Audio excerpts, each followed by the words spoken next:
عشان الله سبحانه وتعالى فرمي فالصالحات قانتات حافظات للغيب بما حفظ الله. مواصفات آفرتي شاك مسلمان دياريك أبو مان كم مواصفاتي هي الصالحات يعني يطيعن الله ورسوله لما وافرون يعني إطاعي الله ورسولك يكن لا آفرتي إطاعي الله ورسولك ينكر من جي كرد لبردان بريا بيانوي هنا يوا بيانو كشي شيء أي توج نايكي أي توش بوا أي أميش بوا أي جني فلانة كز بوا أي فلانة كز بوا أما ناوي طاعي الله ورسوله كيف كان خيري تانية تو كيوانة شيء تو فرماني الله بيجشتوا بموقف شيء بلا برانبريا فرماني رسول الله بيجشتوا بموقف شيء بلا برانبريا ده الله جل جلاله فرمي أبي موقف شيء بلا برانبريا إنما كان قول المؤمنين إذا دعوا إلى الله ورسوله ليحكم بينهم يقول شيء سمعنا وطعنا أبي موقف بعد كبانك راي بولاي فرماني الله ورسوله كي بلاي تاو بيستمو جبجيكم نقول اي امبوا اي ابوا اي ابوا يهود وابو يهود سمعنا بسمان بس وعصينا شو خلق زوره معصيتك يا مجنايك او جولك وافرتا واو پروردي جولك نكرا وپروردي مسلمان نكرا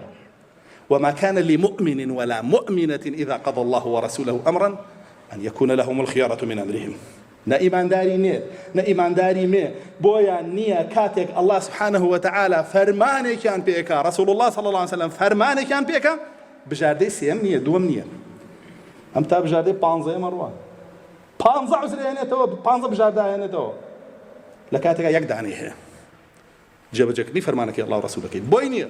نانير نمي أبيها موي وكو خوي جبجيكا كاكامانا آياتنا نقصي مؤونين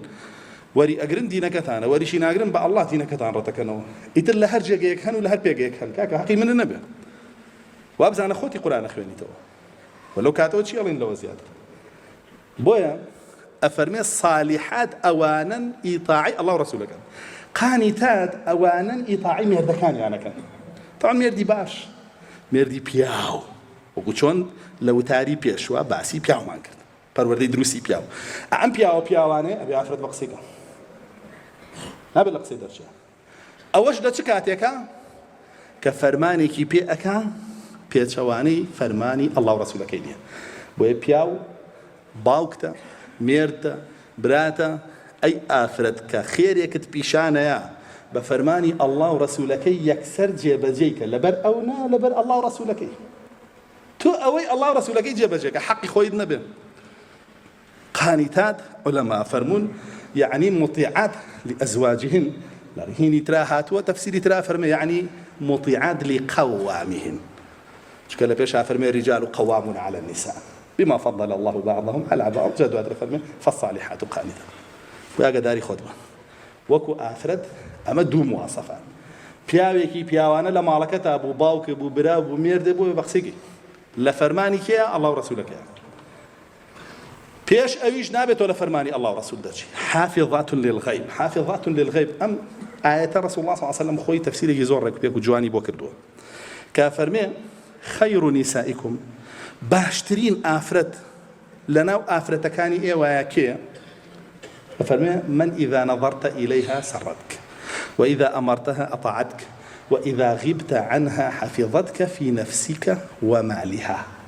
فرمي باشترين جن أو جناية كاتك كسيري دموشاوية كي ضل خوش بي لوتيناوا دمو لوتيناوا بيكا تورانية مونية بياوتيناوي لمالا وقواميتيناوي شرناكا جاونا جري داوي حقي خويا قال لو بري أدبو هدبو بوي بكي بوي كي نبو صبرك هتوناي كي إجراءاتي ترهي بيقرأ تبر كسكاركو كمو حكم أهينم أي كي بيك أنا أي كي كاكتو قواميتي وبيناكري بياوتي بيناكري أنا فقط بيناكري الروم بلا جياني خومو نقب من مو بياوي كتلنا موبايلا باكم تقصشي لقلابكي يكسر بلايتي ولا مير دكم وا بويا توم قرتو بحرامي راسكي الله جل جلاله رجاي بودانا يخلعها طلاقها خذ رزقاركو بياك شايسه بخذ شو بيبكى ياخذ خوله ميردكو بيستري شلون او حرامك تش بدو حرام لو قلاوتري انجد اشي دي بس اليوم كاقدر كسيري ده مشاهد قرت خوش حالك كفرمانه بيكر فرماني الله ورسوله يبو جيبجيك مینج نەکا لە بەرامبەر کچەکەم لە چی بۆ بەسەر کچەکەم خۆت داپۆشە حیجاب کە کچەکەم مەڕۆ بۆ شوێنە تێکەڵاوی پیاومە بە کوڕە مۆبایلە لابە ئەو مۆبایلە لابە کە ئەمڕۆ لەوانەیە نەچێت دەرەوە تێکەڵاوی خەڵک بێ بە جەستەی بەڵام لە مۆبایلەکەیە بەڕۆح و کیانی لە ناویانە بە هەموو شێوەیە لەگەڵیانە تێکەڵاویانە بۆیە دواتر کە لە ڕێی مۆبایلەکەیەوە ڕێی دەرەوەشی دۆزیەوە دنیا ناگرێتەوە هیچ کەس ناتوانێت بیگرێتەوە هەموو شتێک سەرەداوی هەیە کە دەستی گەشت بە حەبلەکە بەخوا لە حەبلی ئەڵڵا تونترە ئیگرێت حتى وەکو ئەو پەڕی فاسد بوونی ژەڕەوە بۆی ئاگادار بی پاشانە فەرمێ ڕەسوڵ الله صلی الله علیه وسلم کاتێک تۆ وەکو پیاو لێی دووری باوکیتی برایت مێردیتی ئەم ئافرەتە لە دوو شتا تۆ پارێزێ